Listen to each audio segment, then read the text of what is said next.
Bismillahirrahmanirrahim. Assalamualaikum warahmatullahi wabarakatuh.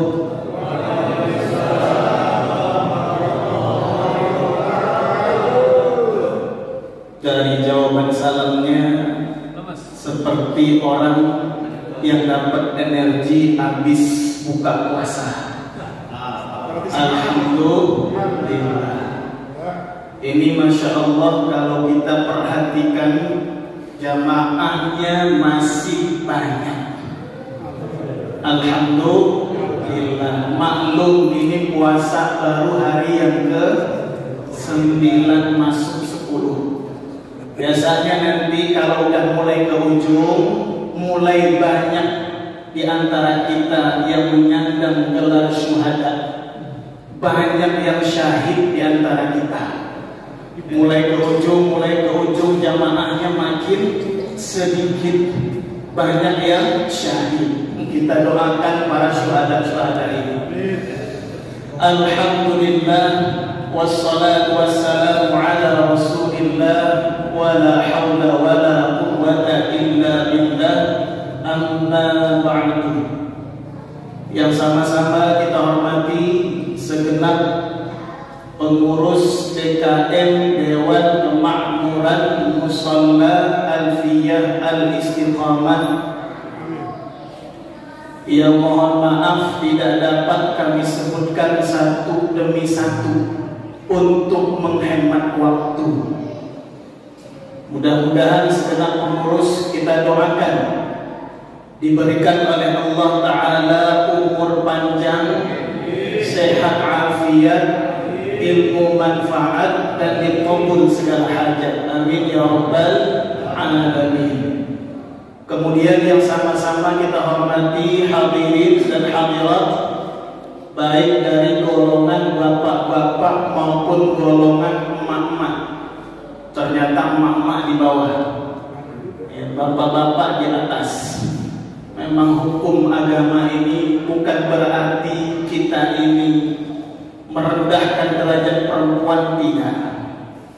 Ya, alhamdulillah, yang kecil tak disebut nama, yang besar tak dihimbau gelar. Insyaallah mudah-mudahan seluruh hadirin yang hadir di musalla pada malam hari ini senantiasa berada di dalam hangatnya dekapan kasih dan sayang Allah Subhanahu wa ta'ala. Wabil khusus lagi kita perhatikan ada anak-anak kecil, anak-anak muda kita. Jadi kalau misalnya di mana-mana masjid, musola, kalau ada anak-anak kecilnya Pak, jangan dimarahin, jangan dipukul, jangan diusir. Biarkan mereka asik masuk berada di masjid dan musola.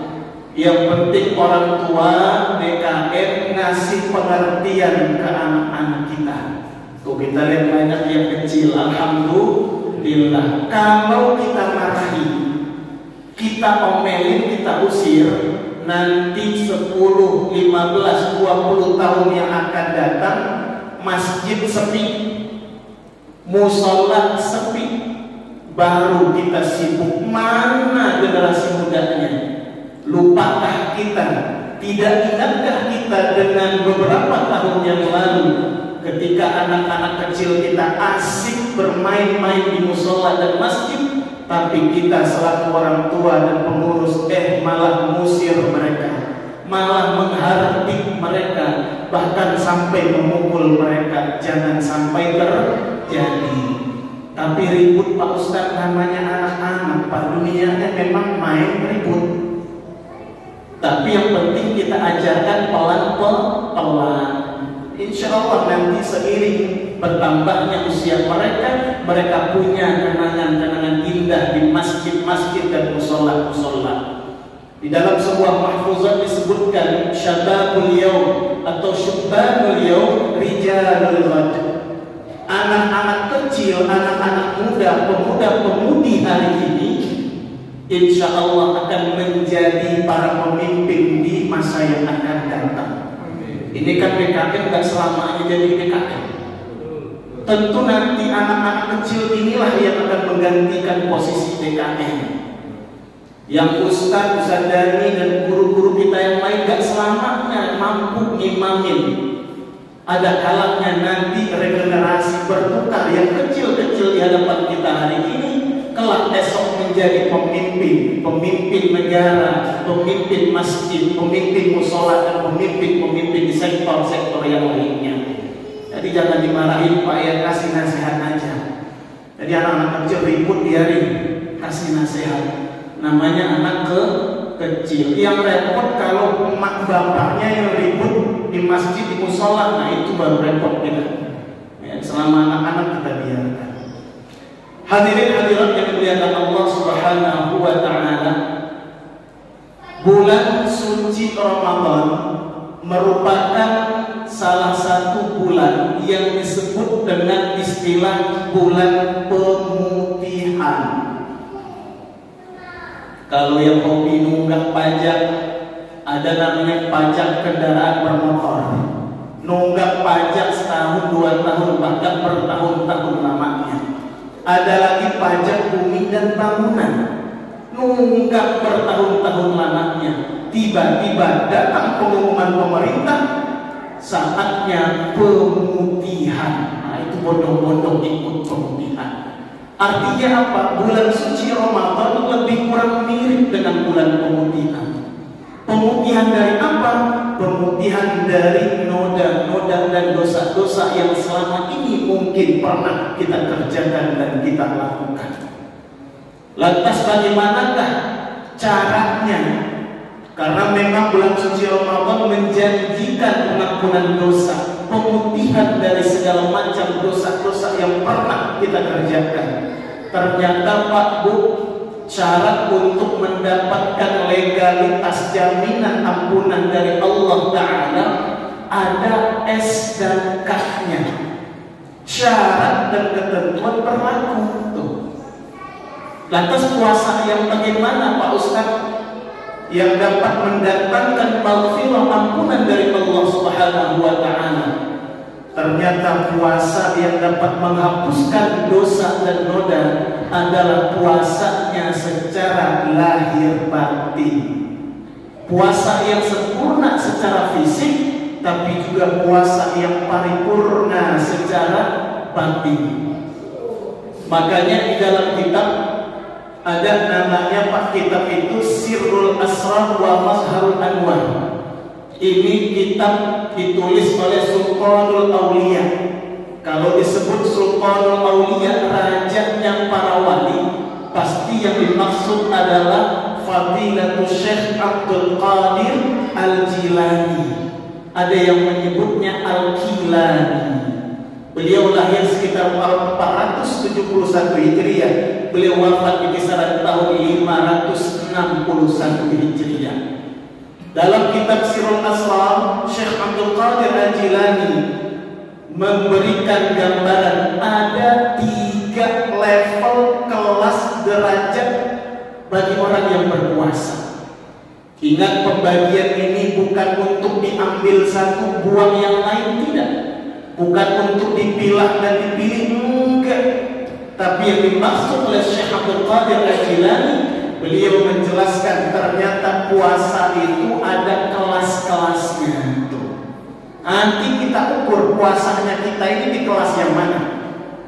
Puasa yang pertama, kata Syekh Abdul Qadir Al-Jilani dalam kitabnya Sirrul Asrar, adalah shaumus syariah. Puasa syariat.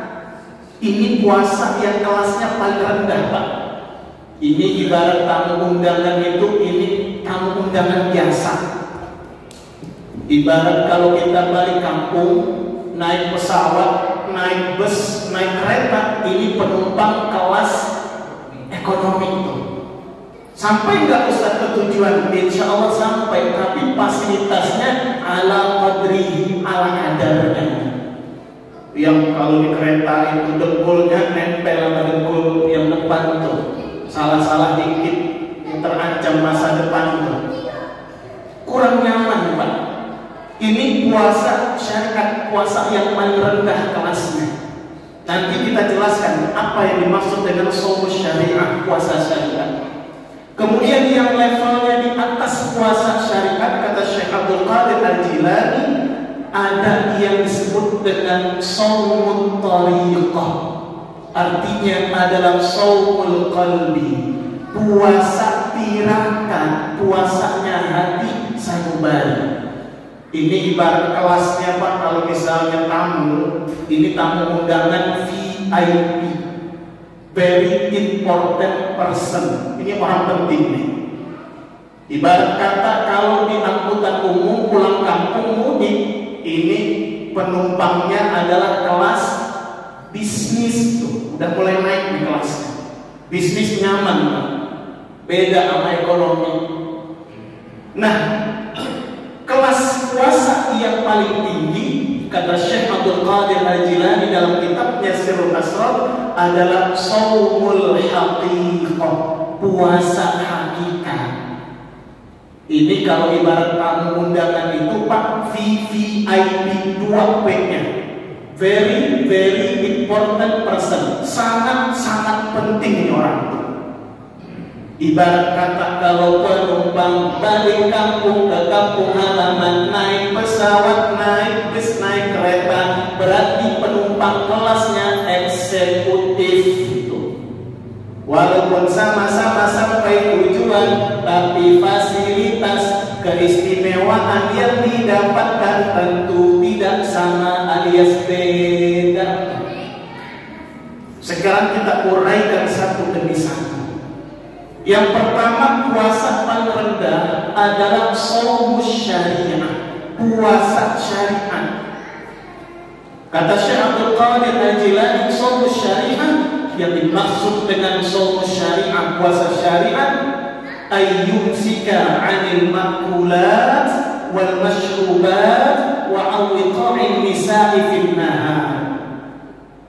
Yang disebut dengan puasa syariat yang paling rendah ini adalah orang yang menahan dirinya dari makan, dari minum, dan dari kuda-kudaan suami istri di siang hari bulan suci Ramadan.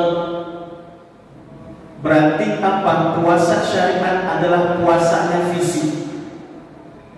Mulutnya nggak makan, mulutnya nggak minum, kemudian dia tidak berkuda di siang hari bulan suci Ramadan. Berkuda di sini pahamin sendiri. Artinya apa? Puasanya hanya puasa lahir, puasanya hanya raga.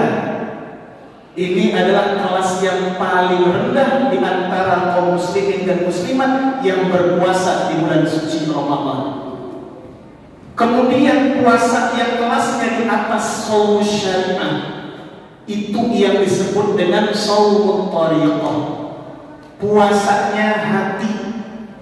Apa maksud shaumut thariqah? Ayyumsika an jami'i a'dha'ihi al-muharramat wal manahi wal dhama'im mithlu al-'ujub wal riya was sum'ah wal kibr wal bukhli wa ghairi dzalik. Yang disebut dengan puasa tarikat, puasanya hati, kata Syekh Abdul Qadir Al-Jilani, seseorang hamba yang berpuasa menahan seluruh anggota badannya dari hal-hal yang Allah haramkan, dari hal-hal yang Allah larang, dari hal-hal yang tercela dan hina, seperti merasa hebat, sombong, takabur, riya, sum'ah, bakhil, pelit, kedekut, saku, berjahit. Jadi puasa level 2, kelas 2 ini Pak adalah puasa batin. Ini udah mulai tinggi kelasnya. Kalau puasa yang pertama fisiknya doang puasa, tapi kalau jenis puasa yang kedua, puasa secara lahir dia ditambah dengan puasa secara batinnya, hatinya pun ikut berpuasa dengan cara dia menjaga seluruh anggota tubuhnya dari kemaksiatan dan kemungkaran. Makanya Pak, kalau kita lihat di dalam kitab-kitab fikih, Yang disebut dengan puasa pasti al-imsaku 'anil muftirat, menjaga diri dari muftirat. Ada yang baca mufattirat. Mufattirat atau muftirat punya makna yang membatalkan puasa secara lahir. Tapi kalau kita membaca kitab-kitab ulama ahli qalbu, ulama-ulama tasawuf ahli batin, kata mereka puasa tidak hanya cukup dengan mencegah dari muftirat yang membatalkan secara fisik saja, enggak cukup. Hendaklah seorang yang puasa di samping menjaga diri imsak 'anil muftirat, ditambahkan lagi dengan al-imsaku 'anil muhbitat. Bedanya apa Pak Ustaz? Kalau muftirat membatalkan puasa secara lahir, Pak, makan muftirat, minum muftirat, jima muftirat. Tapi kalau muhbitat, yang batal bukan puasanya secara lahir, tapi yang batal nilai pahala, reward, ganjaran dari puasanya. Itu yang batal. Rusak pahala ibadah puasanya. Meskipun secara lahir puasanya nggak batal. Contoh, mulut ini memang tidak makan dan tidak minum, tapi sayang 1000 kali sayang mulut yang tidak makan dan tidak minum. Tapi kita tidak berpuasa, mempuasakan mulut dari ghibah. Gunjing tetap jalan, fitnah tetap gak ketinggalan. Memang mulut tidak makan, tidak minum, tapi ghibah tetap dilaksanakan, tapi gunjing tetap dijalankan. Inilah yang disebut dengan muhbitat, rusak pahala ibadah puasanya. Padahal kan udah ada nasihatnya. Menggunjing orang itu sarang dosa, menggibah orang itu sarang dosa, mencaci orang itu sarang dosa, memfitnah orang itu sarang dosa. Jadi kalau kita puasa baru secara syariat lahir saja, gak makan dan minum, tapi mulut kita tetap menjalankan kemaksiatan, telinga kita tetap mendengarkan fitnah-fitnahan, mata kita tetap melihat hal-hal yang Allah haramkan, mohon maaf, puasa kita yang rusak adalah pahalanya di sisi Allah. Makanya Pak, hal ini ngeling nyambung, senada dan seirama dengan ultimatum warning, ancaman yang disampaikan oleh baginda Nabi di dalam hadisnya yang cukup banyak versi dan riwayatnya. Hadis ini diriwayatkan oleh banyak sekali imam. Di antaranya diriwayatkan oleh Al-Imam Ibnu Majah, diriwayatkan pula oleh Al-Imam Ahmad, diriwayatkan oleh Al-Imam An-Nasai. Apa bunyinya? Ini redaksinya banyak, tapi maknanya satu.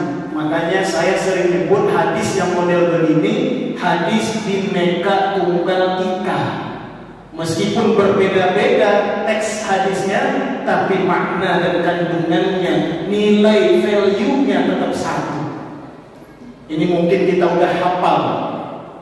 Bagaimana bunyinya Pak Ustaz? Rubba shaimin, riwayat yang pertama. Kam min shaimin, riwayat yang kedua. Laisa lahu min siyamihi illa al-ju', riwayat yang pertama. Laisa lahu min siyamihi illa al-ju' wal 'atash, riwayat yang kedua. Illa al-ju' wal zama, riwayat yang ketiga. Illa az-zama, riwayat yang keempat. Betapa banyak kata Nabi di antara umatku yang berpuasa Ramadan, tapi sayang 1000 kali sayang, gak dapat apapun dari ibadah puasa yang dia jalankan, melainkan hanya dua, lapar dan dahaga saja. Kira-kira sebabnya apa? Itu tadi Pak jawabannya. Puasa mulutnya gak makan gak minum, puasa hanya secara fisik saja, tapi secara hati batinnya dia tidak berpuasa. Fisiknya memang tidak makan, tidak minum, tapi seluruh fisiknya ini bermaksiat, mendengarkan gunjingan orang, menggibah hasad, hasut kepada orang, julid kepada tetangga. Nauzubillah. Ini kalau hati hasad itu Pak, tetangga dapat nikmat, dia yang kagak senang. Tetangga beli rumah baru, dianya yang meriang 3 hari 3 malam. Tetangga punya mobil baru, dianya yang kena stroke. Hati-hati, ini penyakit kolbu hati. Jadi kalau mau puasa, puasakan lahir, batin pun kita ikut berpuasa, meninggalkan maksiat.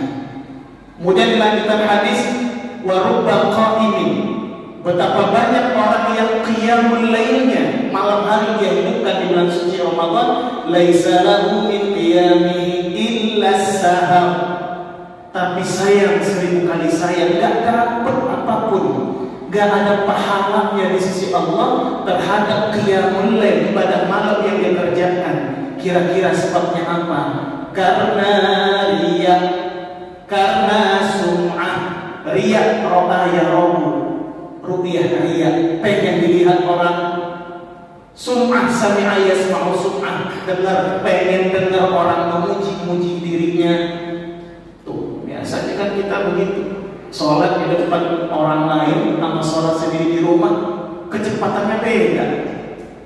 Kalau sholat depan orang lain, tumakninahnya Masya Allah, bahkan niatnya aja sampai 3-4 kali diulang-ulang. Usallifatullah, kagak takbir-takbir, saking pengen. Kenapa? Ternyata di sop belakang ada calon mertua. Kata calon mertua, Masya Allah, ini calon mantu benar-benar idaman. Giliran sholat sendiri, pakainya apa? MotoGP. Imam buruk, kalau dia jadi imam buruk itu Pak, kendaraan Nabi super cepat. Udah kayak begitu, ya Allah, itu yang viral.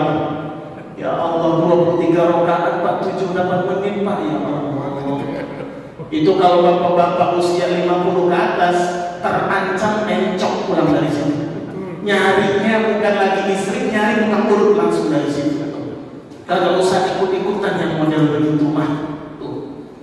Jadi hati-hati, karena riya hilang pahalanya. Nauzubillah. Makanya kalau puasa kita nggak ada nilainya di sisi Allah, barangkali itu tadi jawabannya. Allah tidak ngampunin dosa kita, barangkali itu sebabnya. Karena kita puasanya hanya fisik badan saja, tapi tidak kita jaga badan ini dari kemaksiatan. Begitu juga qiyamul lail kosong nilainya di sisi Allah. Kenapa? Ternyata kita pamer. Ibadah biar dilihat orang, biar dipuji orang, dielu-elukan orang, bukan digue-guein. Dielu-elukan, bukan digue-guein. Makanya sekelas sahabat Nabi yang bernama Jabir bin Abdullah pernah memberikan pesan moral yang luar biasa. Apa kata sahabat Jabir bin Abdullah? Idza sumta, kata beliau, kalau kau puasa, falyasum sam'uka wa basaruka wa lisanuka 'anil kadhib wal maharim. Kalau kau puasa, kata sahabat Jabir bin Abdullah, maka puasakan pula pendengaranmu dari kemaksiatan. Puasakan juga matamu dari memandang yang maksiat. Puasakan juga lisanmu, lidahmu daripada ghibah, namimah, gunjing, fitnah dan lain-lain sebagainya. Puasakan semuanya sehingga puasa kita sempurna secara lahir, puasa kita pun paripurna secara batin. Terakhir, puasa menurut Syekh Abdul Qadir Al-Jilani, puasa yang paling tinggi adalah shaumul haqiqah, puasa hakikat.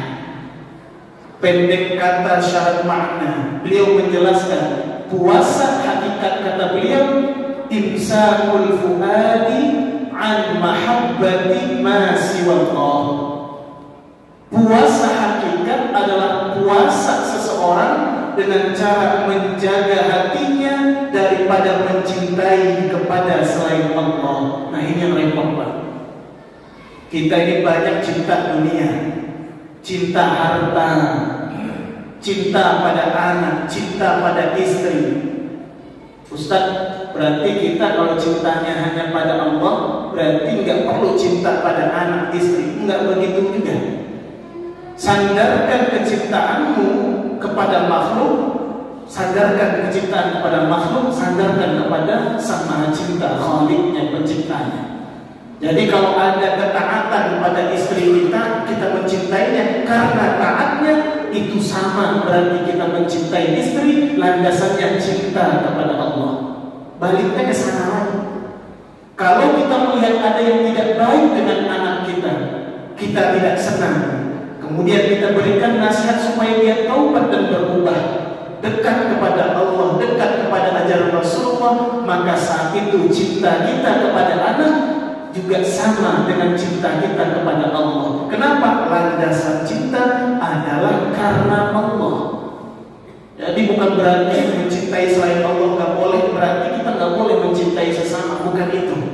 Tapi sandarkan kecintaan kita terhadap makhluk, sandarkan cinta kepada makhluk kepada Sang Pemilik Cinta, yaitu Sang Khaliq Allah Subhanahu wa Ta'ala. Hadirin hadirat yang dimuliakan Allah Subhanahu wa Ta'ala. Jadi kalau kita ingin mendapatkan lisensi jaminan pengampunan dosa, penghapusan noda-noda dan dosa-dosa yang selama ini kita kerjakan melalui wasilah puasa Ramadan yang kita kerjakan, syarat dan ketentuannya itu, puasalah kita secara sempurna, fisik kita, badan kita puasa secara sempurna, pun demikian batin kita, hati kita, kalbu kita, anggota tubuh kita juga kita puasakan secara paripurna. Kita tinggalkan, kita jauhi kemaksiatan, kemungkaran dan larangan-larangan Allah. Barulah nanti di akhir Ramadan, sesuai dengan harapan kita semua, sesuai dengan janji Allah Ta'ala, tujuan puasa adalah la'allakum tattaqun. Mudah-mudahan kalian menjadi pribadi-pribadi yang menyandang gelar kelulusan wisuda dengan titel gelar MT, bukan magister teknik, bukan. Tapi MT yang dimaksud kita di akhir Ramadan, Idul Fitri masuk, mudah-mudahan kita semua lulus dari Universitas Ramadan dengan menyandang gelar MT Muttaqi, bukan magister teknik. Amin ya rabbal alamin. Hadirin hadirat yang dimuliakan Allah Subhanahu wa Ta'ala, barangkali inilah sedikit yang bisa kami sampaikan pada kesempatan yang berbahagia ini. Yang benar tentu datangnya dari Allah, yang keliru tentu datangnya dari diri kami sendiri. Maklumlah kami ini manusia biasa, bukan nabi. Ada yang ngomong begitu, manusia biasa bukan nabi. Oh ya, ada yang ngomong begitu. Emang kita ini manusia biasa. Yang sempurna hanya baginda nabi. Saya kalau udah bicara yang sempurna, ingatnya baginda nabi. Makhluk yang paling sempurna hanya Rasul. Kalaupun ada yang mau ditambahkan yang sempurna lainnya, satu judul lagu, dua sampoerna, rokok sampoerna, itu yang sempurna. Jangan merokok, sayangi badanmu, sayangi isi dompetmu. Wallahu a'lam bishawab, wa ilaihil marji'u wal ma'ab. Assalamualaikum warahmatullahi wabarakatuh.